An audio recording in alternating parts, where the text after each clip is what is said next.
Alors, live, ça y est, c'est parti. Bonjour Marie-Noël.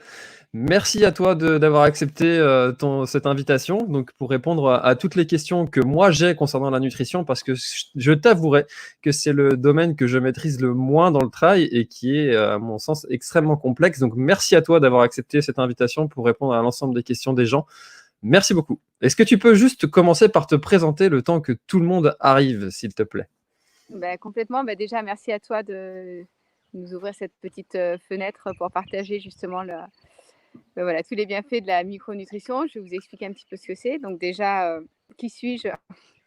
Donc Marie-Noël, donc voilà, je suis micronutritionniste et traîneuse à la fois. Donc voilà, avec une grosse expérience derrière moi de course à pied. Et donc la micronutrition, donc c'est un volet de la nutrition, de la santé, dans lequel on va prendre l'individu dans sa globalité. On ne va pas regarder que le contenu de son assiette, mais on va aussi regarder tous les autres facteurs qui vont venir interférer dans l'assimilation des nutriments. Donc, parmi ces facteurs, il va y avoir déjà le facteur génétique, mais aussi le mode de vie. Donc, le mode de vie, qu'est-ce que c'est? C'est le taux de stress qu'a la personne, c'est son environnement géographique, c'est son environnement familial, c'est son contact ou pas à la pollution, c'est son activité physique, c'est est-ce que cette personne va prendre beaucoup de médicaments ou autres qui vont venir interférer dans l'assimilation nutritionnelle. Donc, on regarde tout ça et on regarde le contenu de l'assiette, mais on regarde aussi la bonne santé intestinale. C'est-à-dire que même si le contenu de l'assiette est bon, mais qu'au niveau de l'interface intestinale, les capacités d'assimilation ne sont pas là, c'est-à-dire que si on a un microbiote qui ne fonctionne pas bien, on ne peut pas assimiler correctement les nutriments. Donc voilà, on regarde vraiment tout ça, l'individu dans sa globalité, et ce qu'on va proposer comme alimentation va correspondre à une personne. C'est vraiment spécifique à la personne par rapport à ses besoins. Donc voilà la spécificité de la micronutrition. Et le micro dans micronutrition fait référence aux micronutriments. Donc, vous savez que dans l'alimentation, vous avez les macronutriments. Donc, c'est ce qu'on a appris à l'école, les glucides, les protéines et les lipides. Donc, les 3 gros blocs. Et les micronutriments qui sont tout ce qui est vitamines, minéraux, acides aminés et acides gras. Donc, ces micronutriments sont hyper importants parce que si on n'en a pas suffisamment, on ne peut pas assimiler les autres non plus. Donc, il faut avoir vraiment un juste équilibre entre les deux. D'accord. Donc voilà rapidement ce que c'est que la micronutrition. D'accord, donc c'est vrai que ça a l'air d'être un domaine qui est extrêmement complet pour gérer chaque individu dans sa globalité. Du coup, c'est un petit peu ça qui me manquait comme information. Pour moi, en fait, la micronutrition, de ce que j'en savais, c'était justement la gestion de tout ce qui était, comme tu l'as dit. Ah, on te voit plus. Ah, attends, j'ai eu un petit souci. Les aléas du direct. Ouais, Bon, alors j'arrive. ça marche. Je continue de Ouais, poser ma question si tu. Voilà, super. Impeccable. Du coup, oui, en fait, pour moi, c'était justement la gestion de toutes ces vitamines, etc. Mais j'avais pas l'élément, enfin voilà, j'avais pas l'élément de l'ensemble en fait du corps en gérant le sommeil, gérant son environnement, etc. Donc, ok, super, super intéressant. Moi, ma première question, ça va être, en fait, sur trail et ultra trail, plus c'est long et j'ai l'impression que plus c'est vrai, on a quasiment tous, beaucoup de coureurs ont des problèmes gastriques. Ça arrive très fréquemment de vomir sur des ultra trail. Pourquoi est-ce que autant de coureurs ont ce problème? Est-ce qu'il y a un élément qui est commun à tous les coureurs? Ou est-ce que c'est chaque individu qui, en fait, lui-même, en tant que personne, ne s'alimente pas bien? Est-ce qu'il y a quelque chose que globalement on fait tous et qu'il ne faudrait pas faire? Je ne sais pas si ma question est claire, tout mais à fait. pourquoi est-ce qu'on a tous des problèmes gastriques? Alors déjà, je vous rassure, on n'a pas tous des problèmes gastriques, mais ça s'explique complètement du fait de la spécificité de l'activité. C'est-à-dire qu'il y a quelque chose qu'il faut, et c'est bien de le comprendre en tant que coureur et de savoir comment notre corps fonctionne et pourquoi est-ce que ça nous arrive, pour justement remédier à cela. Quand on court, et quand on fait enfin, dans la plupart des sports, ça se passe comme ça, on a un phénomène qui s'appelle l'ischémie-reperfusion. Donc, qu'est-ce que c'est? C'est très simple à comprendre. C'est-à-dire que quand vous êtes au repos, là, comme actuellement, votre flux sanguin est partagé entre les différents organes du corps. Donc, l'intestin, tous les organes nobles, le cerveau, les muscles, le foie, le rein, etc. Quand on court, on a une activité qui est accrue au niveau musculaire. Donc, le flux sanguin, dans l'urgence, va se diriger en majorité vers les muscles. Donc, au D'accord. niveau intestinal, qu'est-ce qui se passe? On a moins d'arrivée de sang au niveau intestinal. Ça veut dire que toutes les fonctions intestinales sont lésées et la complication à digérer s'explique par ça. Maintenant, il D'accord. faut savoir aussi, donc ça, c'est le phénomène d'ischémie, c'est-à-dire que le sang, il est retiré de l'intestin, donc les fonctions intestinales sont ralenties. C'est pour ça que, j'en reviendrai peut-être plus tard sur la façon de s'alimenter. C'est pour ça qu'il faut vraiment s'alimenter de façon spécifique, en fait, parce que notre capacité à assimiler l'alimentation est réduite. Maintenant, quand on arrête l'effort et que ce sang retourne dans la circulation sanguine et dans l'intestin, le sang revient chargé de toxines parce que quand on fait un effort violent, on crée du stress oxydatif, on crée des toxines. Donc quand le sang revient au niveau intestinal, il revient moins propre, chargé de toxines.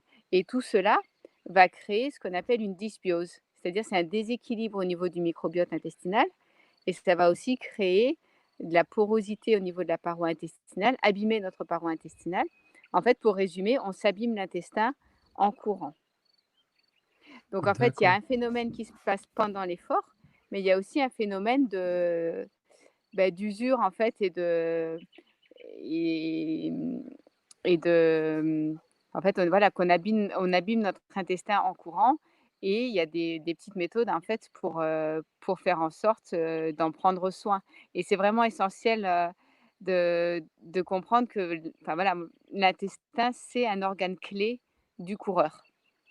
Et c'est vraiment le Euh, message en fait que moi je souhaite faire passer pour la santé et la performance puisque quand on a un intestin en vrac, on peut pas performer et on peut pas prendre de plaisir, c'est oui, surtout bien ça. sûr, ouais. Quand on voit le nombre d'abandons qui sont justement du fait des coureurs qui peuvent pas se nourrir, c'est quand même, enfin, c'est quand même dramatique quoi de se dire Oui, on s'est préparé peut-être pendant des mois et on peut pas en fait juste s'alimenter le jour J, parce qu'on ne sait pas comment faire en fait. Il y a énormément de questions de savoir qu'est-ce qu'il faut manger, qu'est-ce qu'il faut boire, est-ce qu'il faut boire ci, est-ce qu'il faut boire ça, est-ce qu'il y a des aliments à éviter? Et du coup, en fait, c'est vraiment du coup, à ce que je comprends, c'est à chaque coureur de se connaître. Il y a pas, de méthode, miracle, quoi. si quand même, hein. Si?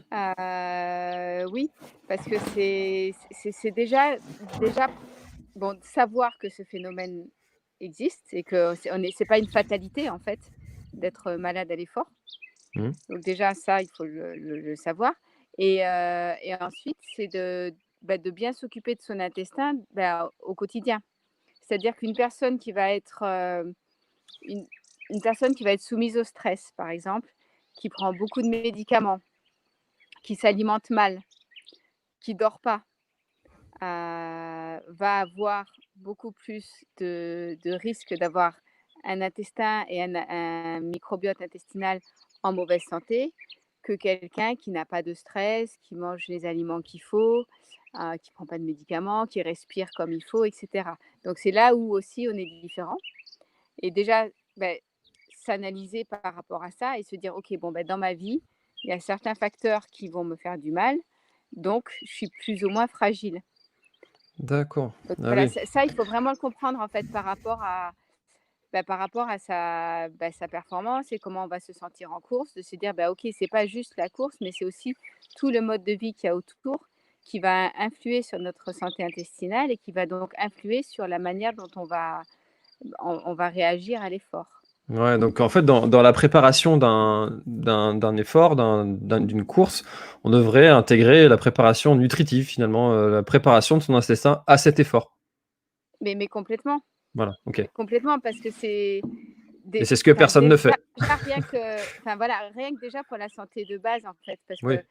Mmh. il faut savoir que dans l'intestin, on a 70 de notre système immunitaire. C'est énorme. Mmh. On a enfin voilà, toutes les on a aussi une certaine fabrication, hormonale au niveau de l'intestin, qui va gérer, qui va réguler les humeurs, le sommeil, la motivation, l'envie de faire des choses. Voilà, tout ça se régule au niveau de l'intestin ainsi que la connexion avec le système nerveux central. D'accord? Il y a aussi des connecteurs à ce niveau-là qui se font. Donc en fait, il y a tout un monde, dans ce microbiote, qui existe et que plus le microbiote est en bonne santé, ben, plus de vitalité on aura et au niveau de la course des performances, plus facile ce sera de récupérer et tout ce qui est voilà, contraction musculaire, et cetera, tout sera beaucoup plus efficace. À partir D'accord. du moment où vous avez un système d'information en fait, cellulaire qui fonctionne, ben du coup tout fonctionne bien. D'accord. C'est comme un petit moteur. Mmh. Faut l'entretenir correctement au quotidien, quoi. La petite révision comme ça Voilà, de temps en temps. ben voilà. Euh, alors du coup, on est 70 là sur le live environ. J'en profite. Donc le début, j'avais dit que je poserais quelques questions. J'avais quelques questions à te poser, Marie-Noël. Maintenant, j'invite chaque personne qui regarde ce live à poser vos questions, que vous soyez sur Facebook ou sur YouTube. N'hésitez pas à poser vos questions et on essaiera d'en traiter un maximum. Alors l'échange dure 1 heure, donc à peu près, hein, on n'est pas à la minute près. Donc on pourra peut-être pas répondre à tout le monde, mais au moins les premiers, ceux qui arrivent, premiers arrivés, premiers servis. Donc voilà, n'hésitez pas à poser vos questions dans les commentaires, que vous soyez sur Facebook ou YouTube. On va commencer avec une question de Pierre, Pierre Durand, qui nous demande: bonsoir, quels fruits et quels légumes privilégier avant un trail? Une recette de jus idéale à nous proposer. Les jus de Alors, bah, légumes, c'est à déjà la mode, ça. oui, alors déjà, bon, déjà, comme on disait tout à l'heure, Heu, tout est vraiment très personnel. C'est-à-dire qu'on a aussi une faculté à digérer les aliments qui nous appartient. Donc il y a certaines personnes qui vont pas digérer les fibres, des fruits du tout. Donc ce que je vais dire aussi, ça c'est pas il y a pas de recette miracle qui va aller bien pour tout le monde. Mm. Mais c'est vrai qu'il faut éviter les fruits qui vont, qui vont être trop diurétiques en fait, comme le melon, la pastèque, voilà, ce genre de fruits-là et plutôt privilégier, pommes, bananes, heu, voilà, des fruits doux, éviter les fruits acidifiants comme les oranges, voilà.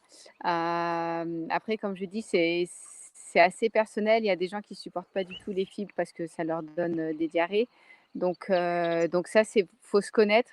Il faut voilà, il y a des gens qui vont, voilà, pas manger du tout de fruits avant une course, justement par rapport à cet effet-là. Mais voilà, plutôt, voilà, ce genre de légumes doux, donc pommes, bananes, recettes de jus, les jus donc, ben, alors je sais pas trop, c'est assez compliqué, recettes de Ouais. jus, faut, cla- faut claquer une recette comme ça de mémoire. Allez hop, le c'est petit vrai, livre de en fait, recettes. voilà, moi, plutôt pour les jus avec des feuillus justement, Mm. des feuilles vertes en fait pour apporter, beaucoup de vitamines, de chlorophylle et de protéines. Donc moi, si je vous propose une recette de jus, ça va être justement un jus à base de où vous avez un mélange en fait, vous pouvez mettre, voilà, pommes, gingembre, et du chouquel par exemple ou des épinards. Voilà, kiwi, pomme, gingembre, épinards. Toujours mettre un feuillu, en fait, une feuille verte parce que les feuillus verts sont justement très, très riches en vitamines et en chlorophylle. Donc, c'est très intéressant d'en mettre, d'en consommer si vous avez, un blender, en fait, d'en faire, tous les jours. Vous pouvez mettre des D'accord. orties aussi, des fans de radis, du persil, enfin voilà, en fait, toutes ces choses-là, on n'a pas l'habitude. Mm. Parce que c'est pas dans notre culture. Mais si vous en mettez un tout petit peu avec, une banane et une pomme, vous allez pas sentir le goût du persil, en fait mais pourtant vous allez en ressentir les bienfaits. Donc, c'est intéressant D'accord. de faire ce type de jus-là. Bah tiens, justement, ça me pro tu on ça on enchaîne super bien là. Il y a Bigouden Troll qui nous demande, au bout de combien de temps est-ce qu'on s'aperçoit en ressentant les bienfaits de la micronutrition? Est-ce qu'il y a il y a un délai? Parce que c'est vrai que ça, c'est une question très intéressante. Est-ce qu'il faut, par exemple, si on s'est nourri de McDo frites, pizza, bière, chips, toute la totale pendant des mois et des mois. Est-ce qu'il y a un temps de reset? Est-ce qu'il faut, je sais pas moi, 3, 4, 5, 6 mois pour remettre son corps d'équerre, ou est-ce que ça se fait à partir, enfin, peut-être en une semaine, je sais pas. Mais bon, déjà, il faut, on dit que pour tout changement d'habitude, il faut 3 semaines pour que le corps, en fait, s'adapte. Donc, 3 semaines, c'est court. Mmh. Mais, c'est Ouais. vrai quand, je vois avec les patients que je suis, souvent au bout de 4-5 jours, ils ressentent déjà les bienfaits. Surtout les gens qui souffrent énormément parce que bon, là, on est dans le milieu du sport. Mais, Mmh. il y a des gens qui ont, voilà, des maladies intestinales, des maladies inflammatoires, qui ont continuellement mal au ventre, en fait, tous les jours, quoi qu'ils mangent. Et là, en général, les bienfaits se ressentent à partir du moment où, voilà, on a compris, en fait, la personne et qu'on retire les aliments qui font du mal, ça va tout de suite mieux. D'accord, Donc OK. c'est rapide. Ouais, donc à 3 semaines, en 3 semaines, on peut se remettre sur le droit chemin. Donc finalement, c'est assez Enfin, on commence court. à ressentir les bienfaits. Après, Mmh. c'est comme pour tout, ça dépend de l'état de départ Oui, mais de c'est la sûr, si on personne. part en obésité ou et oui, bien sûr. Hem Et j'ai revu tout en haut, alors je sais pas si j'arriverai à retrouver la question, pour l'afficher, mais c'était quelqu'un qui demandait des conseils concernant les règles les conduites à tenir concernant les coureurs qui sont diabétiques. Alors moi, j'ai une expérience avec ça. J'ai couru un jour avec quelqu'un sur la Bargeot, qui avait j'entendais un schlock schlock comme des jetons de poker qui se secouaient dans sa poche, et je lui dis on passait à côté du casino. Je lui dis: «Tu vas faire un poker au casino?» Il m'a dit: «Non, je suis diabétique», donc je me suis retrouvé très, très gêné. Et j'étais assez surpris de savoir que les coureurs qui sont diabétiques, donc c'est vrai que quand on est coureur, on gère souvent son taux de sucre en essayant de manger des aliments sucrés, voire pas trop, index glycémique assez bas, voilà. Et pour un diabétique, je me dis que ça doit être assez compliqué à gérer finalement, de son alimentation. Est-ce qu'il y a des comment est-ce qu'ils peuvent faire? Alors j'essaie de retrouver la question pendant que tu nous C'est réponds. vrai que c'est sûr qu'il faut se concentrer, voilà, sur les index glycémiques bas, Ah là, mais pour les non diabétiques aussi.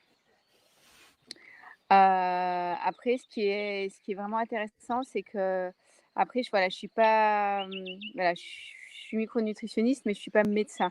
mmh, Donc voilà, c'est mieux de faire appel à un médecin par rapport à ça. Mais c'est vrai qu'en fait, à l'effort, on met en place des phénomènes d'adaptation, par rapport par rapport au glycogène justement et au traitement du glycogène et les diabétiques aussi. Donc de profiter en fait de l'effort, heu, pour, pour justement gérer en fait ce problème d'insuline et de prendre, enfin voilà, de prendre des glucides à l'effort, et en récupération. Je veux dire, même si on est diabétique, ces moments à l'effort et en récupération, le métabolisme ne fonctionne pas de la même manière qu'au repos. d'accord. Donc il est possible, oui, de prendre des glucides en récupération et à l'effort. Mais, mais voilà, je préfère quand même, Mais oui, il faut toujours aller se référer à un médecin qui va, voilà. pouvoir répondre spécifiquement à ces problèmes. Et juste comme ça, pour l'anecdote, cette personne avec qui je discutais, du coup, me disait que lui, au contraire, il se trouvait qu'il était avantagé parce qu'il était habitué, en fait, à gérer son taux de sucre, et puis, il ressentait, en fait, tous les effets. Donc ça, pour lui, il trouvait que c'était un avantage finalement plutôt qu'un inconvénient. Bon, Mais bref. c'est sûr qu'ils doivent voilà, le fait de en fait, le fait de bah, c'est le enfin le c'est pas peut-être pas bien de dire ça, mais le fait d'être attentif à soi, en fait. Et c'est vrai que Mmh. quelqu'un qui n'est pas malade, on va dire, va faire moins attention à sa personne, va être moins à l'écoute de soi. Et quand on fait du sport comme ça qui est très exigeant, Et même en fait dans la vie de tous les jours, c'est vraiment important d'être à l'écoute de soi vis-à-vis de tout en fait, même des simples aliments qu'on mange. Des personnes qui vont dire: «Tiens, mais je suis ballonnée après un repas» et cetera. Juste en regardant ce qu'on a mangé, on est capable de se dire: «Tiens, où est-ce qu'on a mangé dans le stress?» En parlant, dans une réunion de travail, enfin, des choses comme ça. Juste le fait d'être à l'écoute de soi peut régler beaucoup de problèmes, en fait. D'accord. Ça tombe bien parce qu'il y a Maëlle qui nous conseille de manger des raclettes. Pour les ballonnements. Voilà. Alors, il y a Jean-Pierre Tefo qui nous demande la règle des 3 heures. Alors, précisément, la question, je ne sais pas trop ce que c'est. Si tu peux préciser un petit peu, Jean-Pierre, ta question. Mais il y a Tom Guy. Salut Tom, un copain à moi.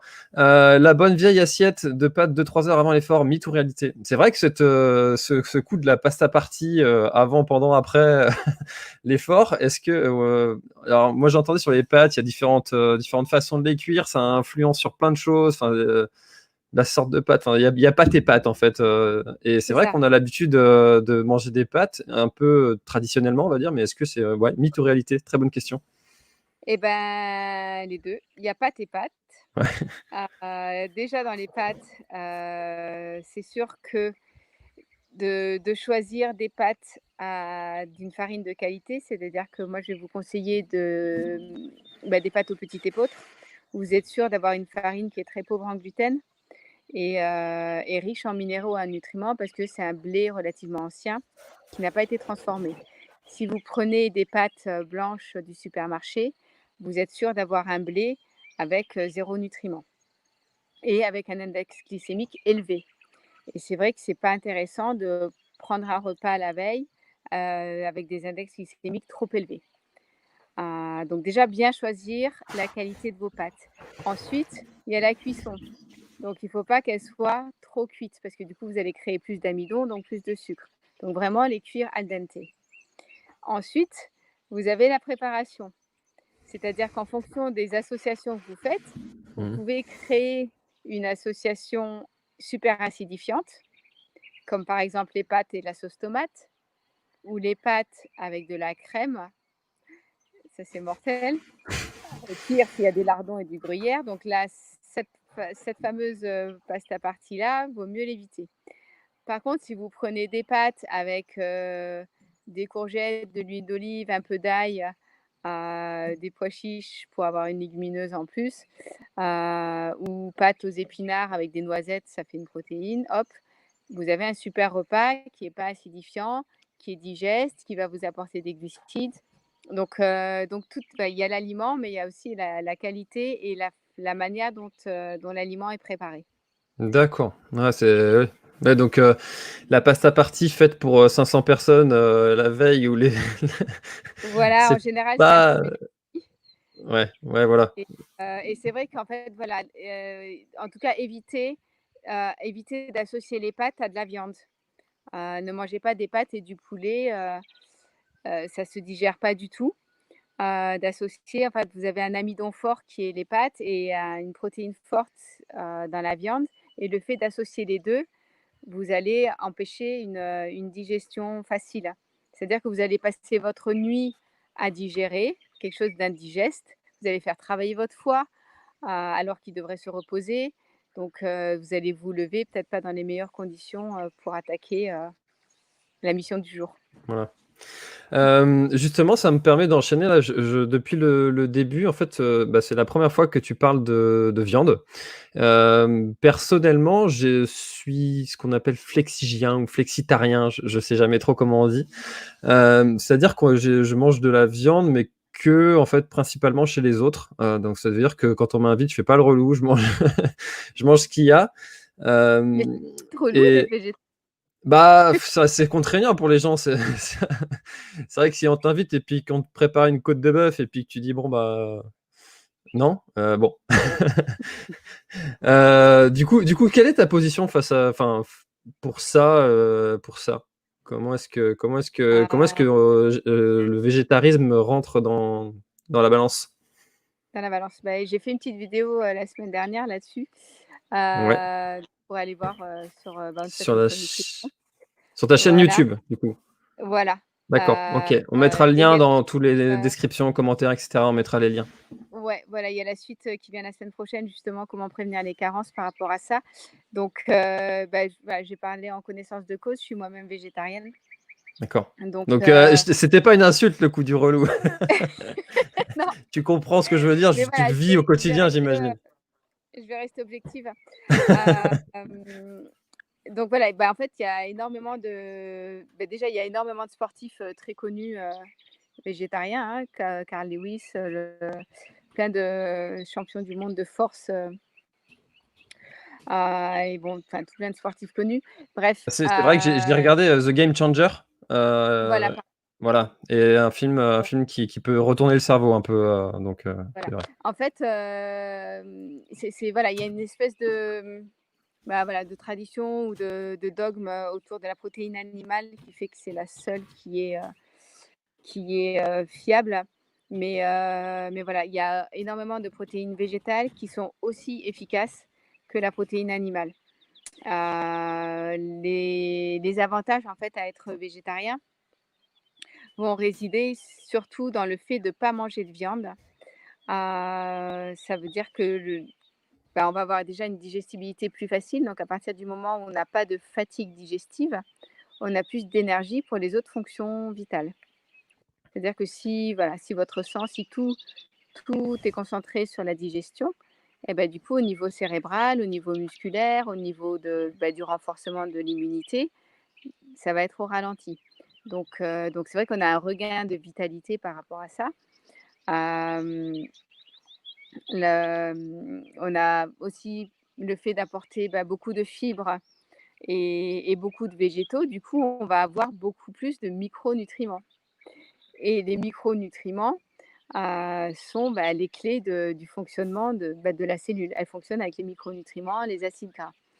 Euh, Ça va permettre aussi d'avoir un équilibre acido-basique bien équilibré. C'est-à-dire que l'équilibre acide-base, c'est-à-dire que si votre organisme a un certain pH, s'il est trop acide, vous allez tomber dans des pathologies. Qu'est-ce qui rend notre pH trop acide? Les aliments qui sont acidifiants, et la viande est extrêmement acidifiante. Donc il y a ça aussi, il y a le fait aussi que ça va générer un gros travail au niveau du foie, certaines toxines à éliminer. Donc voilà, par rapport à la viande, pour ceux qui en mangent, je vous conseille, voilà, 3 fois par semaine, c'est bien, et le midi. Parce que en consommer le soir, ça va compliquer la digestion. En fait, on n'est pas capable de digérer la viande le soir, c'est compliqué pour notre organisme. Par contre, le matin et le midi, c'est plus facile de digérer la protéine animale. On sécrète des enzymes en fait différentes à certains moments de la journée. Donc voilà, si vous mangez de la viande, mettez-la le midi, et le soir, de choisir un repas sans viande. D'accord. Et c'est vrai que culturellement, nous en France, on est habitué à manger des repas qui contiennent de la viande, et soit rouge, soit blanche, voilà. Et du coup, la transition est pas évidente à faire, surtout quand on veut pas en fait avoir des carences. Et du coup, en fait, c'est vrai qu'il faut pas faire n'importe quoi non plus, parce on aurait tendance en fait à rajouter quelques légumes, enlever la viande, et puis pas avoir de complément en fait qui Oui, remplacerait par exemple les légumineuses, etc. Et voilà, c'est c'est pas là où toujours il faut simple. vraiment. C'est pas toujours simple. Oui, en fait, c'est très simple, c'est juste une habitude à prendre, Hmm. comme tout. Enfin voilà, le changement est compliqué si. 3 semaines. Après, il faut pas se forcer. Voilà, il faut pas se forcer, il faut s'écouter, savoir, parce qu'il y a des gens pour qui il y a des gens qui digèrent pas les fibres, qui digèrent pas les légumes. On peut pas leur dire faut être végétarien. Oui. Donc déjà savoir se connaître, mais c'est vrai que en tout cas, s'il y en a parmi vous qui souhaitent basculer, en tout cas être plutôt d'un mode de vie végétarien, c'est vrai qu'il y a beaucoup de, voilà, c'est des petites habitudes à respecter. Donc par exemple, euh, concernant les protéines en tout cas, il y a une multitude de protéines non animales. Donc par exemple, déjà le fait d'associer, donc ça tu dois le savoir, une légumineuse et une céréale. Hmm. C'est-à-dire que une protéine, qu'est-ce que c'est? C'est un mélange d'acides aminés. Donc voilà, dans les céréales, vous avez des acides aminés et dans les légumineuses, vous avez des acides aminés. Mais une céréale toute seule n'est pas une protéine complète. Les légumineuses ne sont pas des protéines complètes. Le fait d'associer les deux, vous allez avoir une protéine complète. Donc du coup, et on le retrouve dans les cultures, dans les cultures du monde en fait. Quand vous voyez la semoule avec les pois chiches, le riz avec les lentilles, ou le riz avec les haricots rouges avec le maïs. Je trouve que c'est vraiment, ce qui est vraiment intéressant, c'est d'aller regarder en dehors de la France, en Asie, en Amérique du Sud, etc., comment les gens mangent, et de se dire, bon, ben voilà, oui, en fait, ça fonctionne aussi, les gens sont en bonne santé. Donc voilà, ces associations-là, une céréale et une légumineuse, va créer une protéine complète. Donc si vous avez un repas à base de pois chiches, de riz, de légumes, et d'associer les bons acides gras, parce que ça, c'est vraiment hyper important, mais bon, pour les non-végétariens aussi. Donc, bien faire en sorte d'avoir de l'huile de colza, de l'huile de lin, de l'huile d'olive, des huiles de qualité. Après, vous avez aussi tout ce qui est oléagineux. Vous avez des protéines dans tous les oléagineux. Donc, comme je vous disais tout à l'heure, vous mettez des épinards, des pâtes, des noisettes. Ça vous fait un plat dans lequel vous allez avoir des protéines. Le fait d'associer tout ça. Les graines, donc des graines de courge, des graines de tournesol. En fait, c'est des petits aliments, mais c'est des graines. Donc les graines, en fait, c'est hyper riche puisque ça va pousser. Donc c'est des bombes de nutriments. Donc de consommer des graines et notamment les graines germées. Parce que la graine, une fois qu'elle a germé, en fait, l'apport en vitamines et en minéraux est multiplié par plus de 100. Et c'est vraiment, en fait, c'est des bombes de nutriments et de protéines. Donc, vous avez tout ça, vous avez les aliments comme le tofu aussi, le tempeh, qui sont intéressants à consommer. Vous avez aussi, après, toutes les protéines végétales, comme le chanvre, qui est une protéine complète, l'ortie, qui est très, très riche en protéines. Pour ceux qui ne connaissent pas, vraiment, aller ramasser des orties, faites-les frire avec de l'ail et de l'huile d'olive, c'est une tuerie. C'est pas la peine d'aller acheter des blettes au marché. Enfin, vous avez tout, en fait, là. Et, en ce moment, il y en a partout, en plus. Oui. Donc voilà, vous avez des protéines, en fait, partout. D'accord, très intéressant. C'est vrai que c'est des choses qu'on n'a pas l'habitude de manger, hein, surtout les orties. Le chanvre aussi, tu as dit, c'est pas l'habitude des choses Voilà, que j'ai le l'habitude. chanvre, donc ça se trouve beaucoup, maintenant on en fait voilà, ça se trouve sur le commerce. Vous avez de la farine de chanvre. En fait, l'avantage du chanvre, c'est que, bon, déjà, c'est très riche en protéines, c'est très riche en oméga 3 et c'est extrêmement digeste. D'accord. Et c'est aussi une protéine qui n'a pas été transformée, contrairement à la protéine de soja ou de pois. Je vous emmène avec moi, il faut que je branche le téléphone. Plus de batterie. Voilà, mais c'est bon. Ok, ça marche. Et donc voilà, donc c'est vraiment une protéine intéressante en fait à consommer dans les préparations. Donc vous pouvez faire des crêpes, des galettes, des pancakes, des boissons de récupération de l'effort. Donc voilà. Ok. Pour la protéine de chanvre. Ouais. Alors, le temps que tu branches ton téléphone, justement, ça me permet de faire une petite transition. Depuis le début, on n'arrête pas de parler de l'ultra-personnalisation de la discipline, parce que chaque personne est indépendante et est une personne à part entière. Et du coup, si vous réservez un entretien avec Marie-Noëlle, donc vous retrouverez toutes ces coordonnées dans tous les liens que je pourrais mettre dans la description, etc., etc. Avec le code Planet Tribe, vous donnez le code à Marie-Noëlle, Planet Tribe, vous aurez moins 10% sur votre première consultation avec Marie-Noëlle. Et ça, jusqu'à vendredi, 18h. Donc, ne traînez pas à prendre rendez-vous. Si ça vous intéresse, de toute façon, vous retrouvez tous les liens dans la description. Voilà. Donc, on reprend les questions. On entend parler souvent de la spiruline. Qu'est-ce que c'est que la spiruline? Et alors, moi, ce que j'en ai entendu, c'est qu'il y a différentes façons de la faire et que d'une façon à l'autre, soit en paillettes, soit en poudre, soit en gélule, ça change tout et c'est pas forcément toujours de la bonne qualité ce qu'on peut trouver. Qu'est-ce que la spiruline en trail? Est-ce que c'est intéressant? Alors voilà, donc la spiruline, du coup, elle a subi un énorme effet de mode, d'où justement une pléthore de formes différentes et de marques et de productions différentes. Donc voilà, bien choisir en tout cas l'origine, de voir comment elle a été cultivée. De voilà, préférer en tout cas la spiruline fraîche quand déshydratée. La spiruline est très intéressante parce que riche en protéines, parce que riche en fer, riche en minéraux.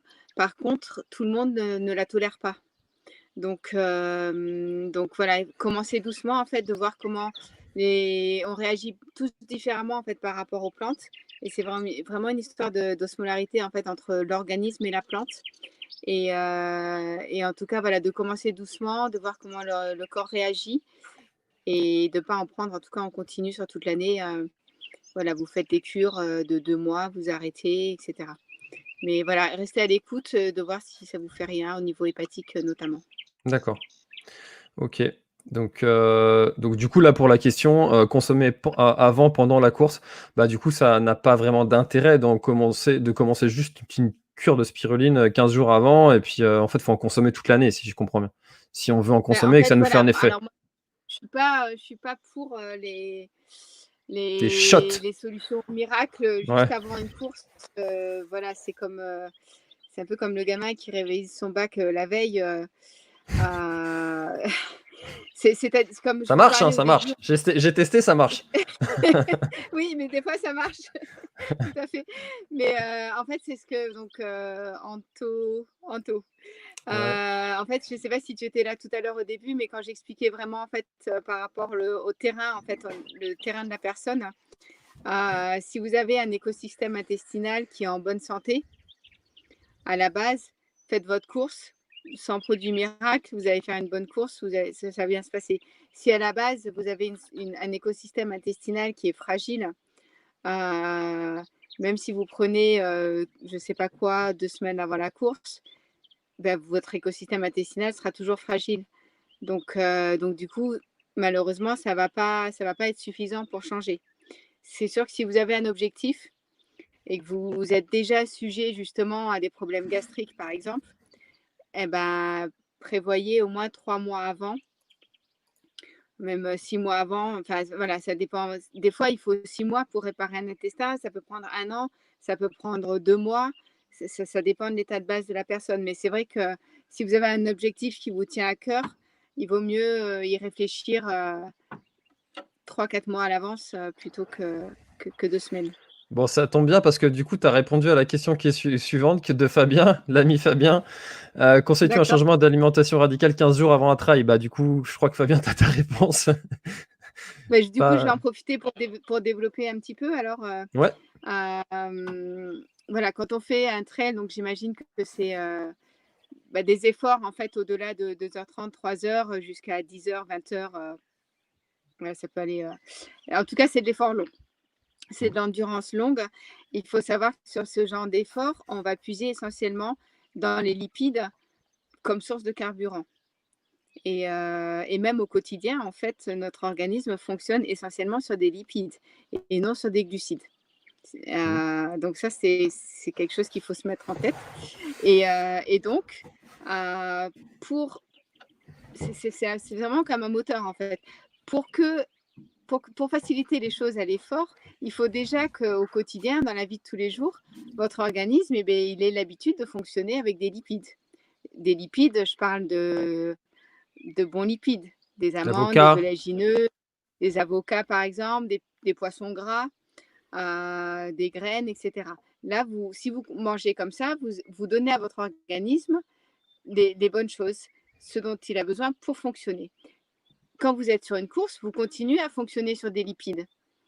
Mais si votre organisme il est habitué déjà comme ça, eh ben, il va continuer à fonctionner de façon efficace. Par contre, si au quotidien, toute l'année, vous mangez des sucres, tiens, du pain le matin, du riz le midi et des pâtes le soir, avec une barre de chocolat ou du jus de fruits, et sur la course, ah bah tiens, tout d'un coup, il faut que je me mette à consommer des lipides pour avancer, mais mon bonhomme, il me donne des sucres toute l'année, je fais comment? ben là, l'organisme, il est complètement bouleversé. Donc, c'est pour ça, c'est important de se dire, ben voilà, ok, je cours, mais c'est pas juste le temps de ma course, que c'est pas parce que j'ai la meilleure barre qui vient de sortir que ça va marcher. C'est nous, en fait, Ouais. le moteur qu'il faut entretenir et graisser. C'est comme si on fonctionnait à l'essence toute l'année et puis, tiens, ben, je vais faire 1000 bornes en voiture, donc je vais mettre du gasoil dans mon moteur. Ok, je comprends l'idée. Ouais, c'est intéressant comme comparaison.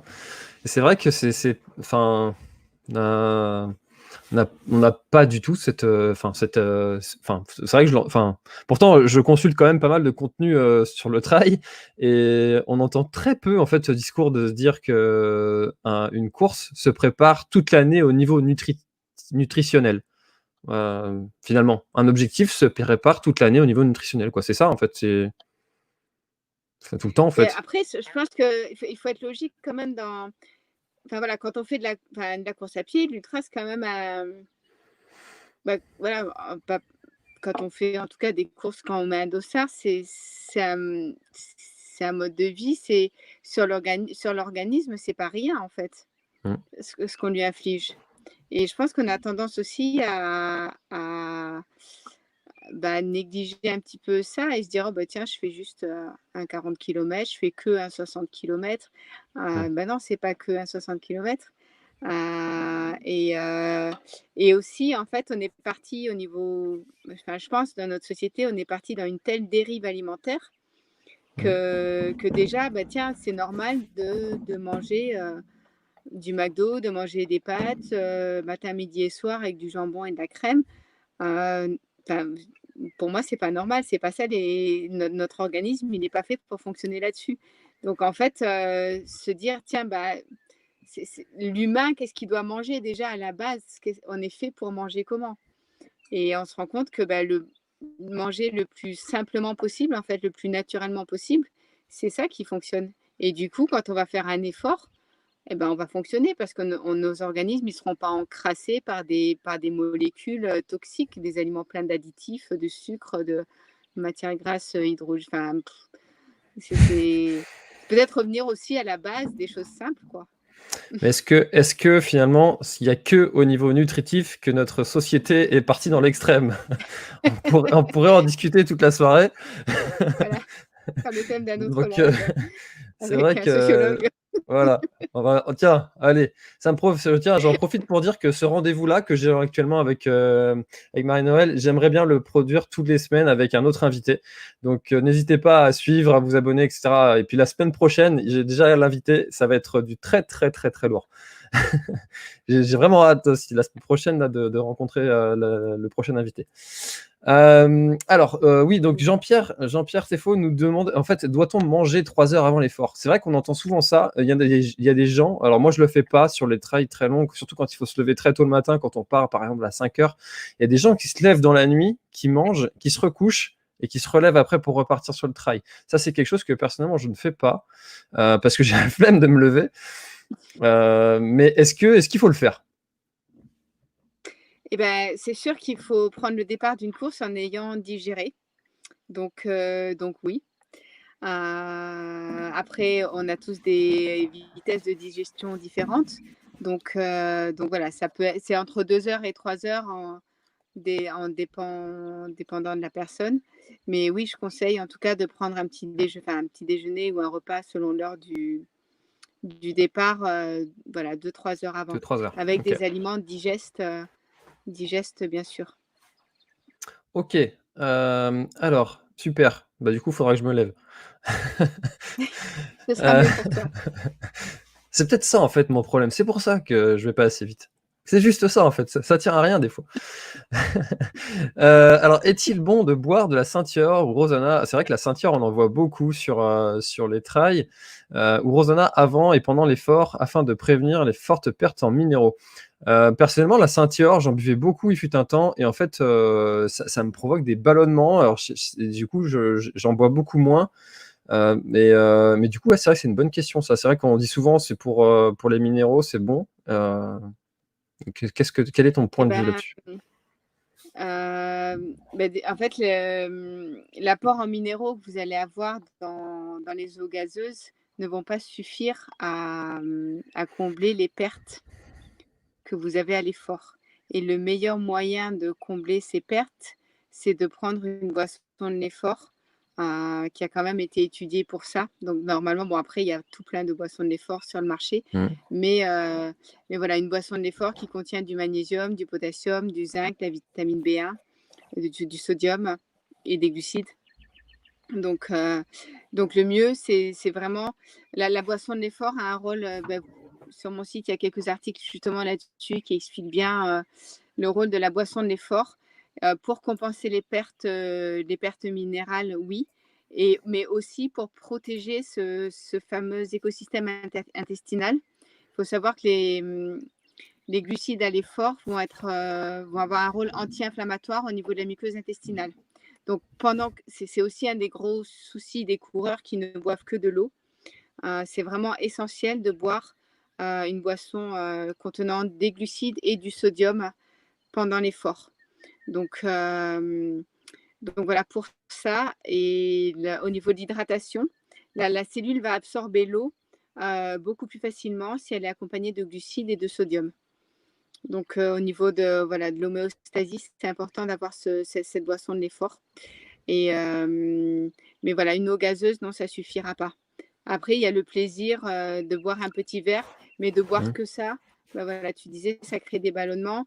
La ceinture est très riche en fluor, je pense, et c'est pas terrible. Donc voilà, boire un petit verre sur un ravito parce que ça fait du bien, mais boire que ça, non. D'accord. On a Anne-Laure qui nous demande, c'est par rapport au sujet qu'on a traité tout à l'heure, une petite précision. Faut-il associer la légumineuse à la céréale au cours du même repas ou peut-on manger une le midi et une le soir? C'est une bonne question. Écoutez, jusqu'à il n'y a pas longtemps, on disait qu'il fallait les associer au même repas. Mais je lisais des études cette semaine justement là-dessus qui disaient que voilà, on pouvait aussi, le fait de les avoir dans la même journée, mais pas nécessairement associés, ça fonctionne aussi. Donc vous pouvez manger du riz le midi et des haricots rouges le soir, ça marche. Ouais, d'accord. C'est un petit peu le problème souvent avec la nutrition, comme tu viens de le dire. C'est vrai qu'on a des études qui disent, mais après c'est un peu vrai pour tout, pour les techniques d'entraînement, pour plein de choses. C'est quand même qu'on a des habitudes comme ça pendant un temps où tout le monde fait un petit peu une règle et puis du jour au lendemain on dit bah non en fait c'est mieux de faire comme ça. C'est vrai que du coup c'est difficile de suivre et du coup c'est pour ça que c'est intéressant de discuter avec des gens comme toi qui sont au fait de toutes ces évolutions. De discuter et puis aussi, je dirais surtout de s'écouter en fait. Ouais. Chacun est souvent c'est important d'arrêter de lire, de rechercher, de se dire ah lui il fait ça, je vais faire comme lui, elle a fait ça. De se dire tiens ok, moi je fonctionne comment? Quels sont les aliments qui me font du bien? Quels sont les aliments qui me font pas du bien? Déjà rien que de faire ça, de le noter sur un petit carnet, de s'écouter, déjà là on fait quand même un grand travail je pense sur D'accord, soi. ouais. Donc du coup, enfin, pour répondre à Arnaud là, bonjour, est-ce que le régime cétogène est bon pour le trail?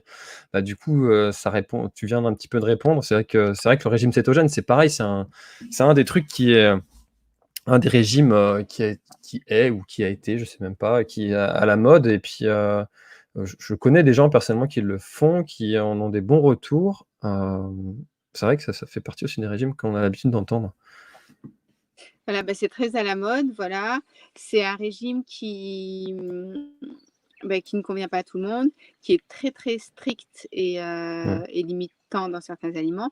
Donc, moi, ce que je conseille en tout cas, c'est que si vous vous aventurez là-dedans, je parle du régime cétogène strict, d'en parler à votre médecin et d'être vraiment suivi par rapport à ça. Parce que par rapport à voilà, votre patrimoine génétique, les éventuellement pathologies que vous avez ou autre chose, c'est pas anodin. Donc en Ouais, tout cas, le faire, faut pas faire n'importe voilà, quoi. vraiment, oui. Alors le régime cétogène, c'est juste pour ceux qui ne savent pas, alors tu m'arrêtes si je me trompe, tu me corriges, t'hésites pas.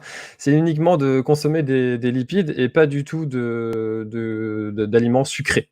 C'est en gros, hein, si on résume, c'est à peu près ça. Voilà, donc essentiellement des lipides, donc ça va être viande, poisson, heu, Fromage, avocat, oléagineux Ouais. et Fini et les pas de pâtes, quoi. glucides du tout. Fini les pâtes. Voilà, pas de glucides du tout. Donc ça, c'est le régime cétogène strict. La plupart des gens, quand ils disent il faut un régime cétogène, c'est pas un régime cétogène strict, c'est-à-dire qu'ils s'autorisent quand même des glucides à index glycémique bas. D'accord. Et voilà, comme la patate douce, voilà, les lentilles corail, le riz basmati, les pois chiches. Donc voilà, il faut bien se renseigner, il faut bien regarder, il faut être à l'écoute. Est-ce que ça me correspond, ça me correspond pas?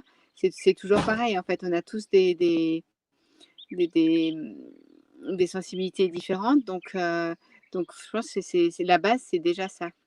Hmm. Et se dire pourquoi je le fais. Est-ce que c'est parce que c'est une mode et je veux la suivre ou bien est-ce que parce que je suis convaincue que ça me fait du bien? D'accord, oui. On a David qui nous demande les pastilles de sel. Alors c'est vrai que ça, ils avaient commencé à en donner sur les ultras. Je crois que ça a commencé sur l'UTMB. Je sais pas si ça a vraiment commencé là, mais du moins c'est là que j'en ai entendu parler pour la première fois. Donner des pastilles de sel sur les longues distances. Est-ce que c'est vraiment efficace? Je pense que c'est un coup d'épée dans l'eau.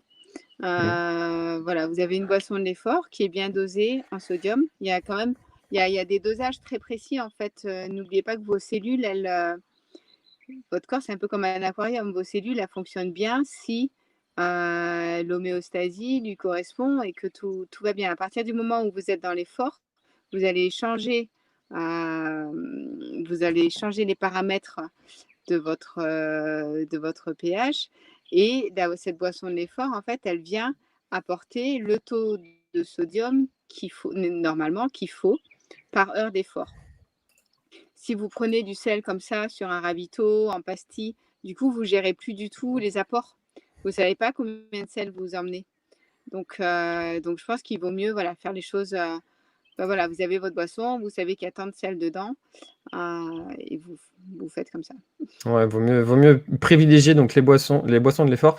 Alors personnellement, du coup, ce que je fais, c'est que j'ai une flasque avec une boisson de l'effort et 2 autres avec de l'eau et j'essaye d'alterner un petit peu, tout ça. Sauf sur le dernier try que j'ai fait où j'ai eu pris qu'une seule pastille des pastilles qu'on trouve là avec la boisson, c'est déjà tout fait, enfin, il y a besoin de mettre la pastille dans l'eau. Donc enfin, pas boire non plus que de ça. Est-ce que c'est enfin, pas boire que de la boisson de l'effort? Du coup, faut mélanger un petit peu avec de Euh, l'eau, si j'ai bien compris. voilà, alors, ce qui est important, c'est sûr qu'au niveau du goût, on aime bien avoir un petit peu d'eau des fois. Enfin, ça dépend vraiment des gens. Mmh. Ça dépend pour combien de temps vous partez. Si vous partez pour 20 heures, il y a un moment où vous en aurez marre de votre boisson de l'effort. Le paramètre à prendre en compte, c'est le taux de glucides par heure d'effort. Mmh. C'est-à-dire que vous avez à peu près besoin d'à peu près 50 grammes de glucides par heure. Et c'est ça qu'il faut regarder quand vous préparez votre effort. Est-ce que votre boisson, si votre boisson dosée à son maximum en fait, si elle vous apporte 50 grammes ou entre 40 et 60 grammes de glucides par heure, vous avez ce qu'il faut. Si vous coupez votre boisson à moitié, vous savez que vous avez la moitié des apports, mais que vous allez compenser avec une barre par exemple ou autre chose. C'est pour Mmh. ça que c'est bien voilà, de se dire, ok, bon, bah, moi je prends la moitié, c'est dans ma gourde, c'est de l'eau, l'autre moitié, c'est de la boisson de l'effort. Mais ça veut dire que sur une heure, je consomme que la moitié de ma boisson de l'effort. Donc, je vais prendre une barre pour compenser les apports en glucides. D'accord. Ouais, il y a vraiment tout un plan à mettre en place, en fait, avant et enfin, faut calculer chaque apport de chaque aliment qu'on va consommer. Mais encore une fois, en testant, Voilà. en essayant et puis en voyant si ça nous correspond et c'est l'expérience après qui fera que, bah, on valide ou pas tel ou tel Oui, plan. ben, là, c'est comme ça. En fait, souvent, le coureur, il va s'entraîner des heures, à s'entraîner à monter, s'entraîner à descendre, s'entraîner à courir la nuit, mais jamais il s'entraîne à manger à l'effort, en fait. Mmh. Et pourtant, quand il va faire sa course, il va bien manger à l'effort. Ouais. Et vraiment, faites-le, en fait, quand vous allez faire un entraînement ou un week-end choc, 3 jours, et ben voilà, emmenez des patates douces, emmenez des boulettes de riz, emmenez du beurre de cacahuète et regardez comment ça passe. Parce que le jour de la course, vous allez manger toutes ces choses-là. Donc, il faut s'entraîner à manger, à se dire: Mmh. «Tiens, bah, ça, c'est bon, sur 1 heure, pam, pam, pam, je sais que ça marche». Et un ultra, en fait, c'est comme partir en mer, en fait. Il y a tellement de paramètres à prendre en compte que si on en loupe un, et ben, on fait pas la traversée jusqu'au bout.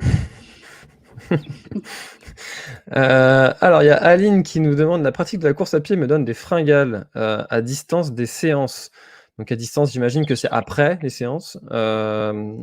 Pourtant, j'ai l'impression de manger équilibré et en quantité suffisante. Un conseil? Alors enfin, juste, je me permets de répondre, un petit peu à ta place, Marie-Noël, mais déjà avoir l'impression de manger équilibré, des fois on a des surprises. Donc je pense que ce serait bien d'en être sûr déjà, de manger équilibré, pour savoir si c'est adapté ou pas à l'effort.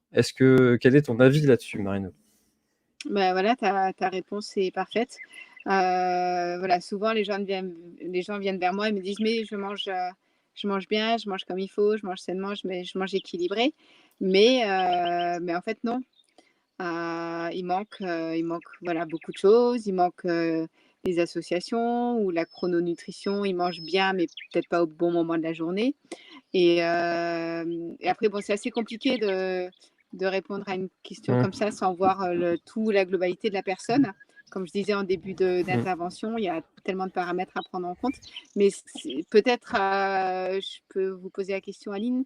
Est-ce que déjà, en rentrant de votre effort, vous prenez une ration de récupération on n'en a pas parlé, mais de la fenêtre métabolique, justement, tout de suite après l'effort, dans les 30 minutes, voilà, de prendre une ration de récupération riche en glucides et en protéines qui va justement venir réparer en fait tous les dommages qu'on a infligés à l'organisme pendant l'entraînement ou la course à pied. Donc en dehors du repas qui suit. Donc ça c'est vraiment essentiel. C'est une habitude en fait à réellement mettre en place. D'accord. Et en parlant d'habitude, ça me permet de faire une petite transition encore une fois, hein, bravo. Il y a Anthony Le Maçon qui est très très actif dans les commentaires, merci Anthony, et qui nous parle des périodes de jeûne. C'est vrai que le jeûne, c'est quelque chose qu'on entend, pareil, encore une fois, un peu à la mode. Personnellement, j'ai jamais essayé parce que j'aime tellement manger que ne pas manger pendant 24 voire 48 heures, ça me paraît être pire qu'un de faire un ultra trail. Je préfère aller courir 140 bornes que de pas manger pendant un jour. Quel est ton point de vue sur le jeûne? Et ben le jeûne, oui, il est intéressant s'il est bien fait. Donc déjà voilà, il y a plusieurs types de jeûne. Sans s'infliger les 48 heures. Déjà, ce qui est intéressant, c'est de mettre son organisme au repos pendant un certain temps. Mmh. Le jeûne le plus simple à mettre en place au quotidien, c'est le jeûne de 16 heures, en fait, où vous allez faire 16 heures sans manger. Donc ça, c'est très facile à mettre en place. Il suffit de sauter soit le repas du soir ou le repas du petit déjeuner. Ça permet. Elle a pris la brosse. Ouais. Elle a... Le J'ai chien une qui a pris. le chien qui a pris la brosse. Donc en fait, ça permet, en fait, c'est vraiment important, ou même déjà dans votre vie de tous les jours, de manger tôt le soir pour avoir en fait le plus d'heures possible où votre organisme est au repos. Et c'est là que vous régénérez vos cellules et que tout le phénomène de réparation se fait à ce moment-là. Donc, voilà, d'observer au moins 12 heures. Voilà, vous mangez à 19 heures, prenez votre petit déjeuner à je ne sais pas quand, mais ça fait au moins 12 heures. Voilà, le jeûne intermittent, c'est 16 heures. Donc, si vous mangez le soir et que vous prenez votre repas ensuite à midi, vous avez fait un jeûne intermittent. Donc, D'accord. c'est assez intéressant à mettre en place. Et tous les combien de temps ça? Euh, Après, ça dépend. Ça peut se faire 1 fois par semaine, ça peut se faire Mmh. 2 fois par semaine. Mais là aussi, ça tout dépend des gens. Si vous êtes dans un état voilà, ou si vous êtes voilà, fatigué, vous avez voilà, vous n'arrivez pas à vous lever le matin, enfin voilà, il y a tout plein de choses en fait à prendre en compte au niveau de l'état des neuromédiateurs, au niveau de l'état hormonal. Enfin, donc, on peut pas dire le jeûne c'est bon, le jeûne c'est pas bon. Le jeûne c'est bon pour certaines personnes, c'est bon à certains moments de l'année, à certaines périodes. Donc oui, mais ce qui est intéressant en tout cas, c'est que des fois, oui, on a besoin de reposer un peu tout ça. Tout ça. Mais Il faut savoir, faut se connaître, faut être accompagné de quelqu'un qui sait nous aider à nous écouter. Et Nicolas nous conseille de consulter tes services parce que du coup, il a pas été déçu, il a appris beaucoup de choses. J'ai d'autres personnes qui m'ont recommandé tes services et qui ont été très contents de savoir qu'on faisait cet échange. Donc n'hésitez pas à aller consulter Marie-Noëlle. Vous aurez tous les liens pour retrouver ses coordonnées dans la description. De toute façon, si vous tapez Bounce Up Micronutrition, d'ailleurs, d'où vient ce nom, tiens? On n'a pas parlé de ce nom. Bounce Up. Bounce Up. Bon, déjà, je suis britannique par ma mère, en fait. Donc, l'anglais est ma langue maternelle. En fait, bounce up, ça veut dire rebondir en anglais. Donc en fait, on le voit sur le petit logo. C'est un petit personnage qui court et qui rebondit. C'est le fait de rebondir de vitalité grâce à la nutrition. Voilà, tout simplement. D'accord. Et ça fait une superbe fin, cette histoire. Voilà. On arrive au bout des 1 heure. On a traité quasiment de toutes les questions. Il y avait encore quelques questions, mais Après, on va vous les poser sur ma page. D'accord. Si vous voulez, n'hésitez pas. Voilà. Ok, et puis te suivre aussi sur salut Mickaël qui est dans les commentaires, qui aussi m'a recommandé tes services. Donc n'hésitez surtout pas voilà. Oui. N'hésitez surtout pas, surtout que jusqu'à vendredi, vous avez donc moins 10% sur votre consultation, sur la première consultation avec le code PlanetRail. Donc n'hésitez pas à prendre rendez-vous avec Marie-Noëlle si jamais ça vous intéresse de faire un bilan de votre vie presque, parce que ça va. Donc on l'a vu au tout début bon, tu vas pas rentrer dans la psychologie c'est pas une consultation de psychologue, mais tu vas rentrer aussi dans la façon de vivre des gens et puis modifier des choses sur les pratiques qu'on peut faire qui sont pas forcément toujours bonnes, notamment sur le sommeil. Ça, c'est un des grands problèmes aussi de notre ère, le sommeil. Oui, tout à fait. Voilà. Donc, n'hésitez surtout pas à prendre contact avec Maëlle. Merci beaucoup à toi pour cet échange. C'était super sympa. J'ai appris beaucoup de choses. Donc, vraiment, vraiment très, très content d'avoir réalisé cet échange ensemble. Merci beaucoup. Et si je te laisse le mot de la fin. C'est toujours un grand plaisir, en tout cas, de partager cette passion de la santé et du sport santé. Donc, merci à toi, François, pour ton initiative et puis peut-être une prochaine fois. Et hâte de découvrir l'invité de la semaine prochaine. Ouais. je le tease encore un petit peu et puis après je vais le révéler en fin de semaine, je pense. Parfait. Très bien. Merci à tous les téléspectateurs, en tout cas, pour vos questions, et n'hésitez pas, si vous en avez d'autres, à les poser sur la page. Très bien. Merci beaucoup. Merci beaucoup, Marie-Noëlle. Merci beaucoup à tous d'avoir été très sympa dans les commentaires. Donc, c'est super chouette. De toute façon, vous pourrez retrouver la rediff. Donc, les infos sont toujours dispo sur Facebook, sur YouTube. Et puis, écoutez, moi, je vous dis à très, très bientôt dans une prochaine vidéo. C'était François et Marie-Noëlle pour Bounce Up Micronutrition. À bientôt. Bye bye. Bonne soirée à tous. Ciao.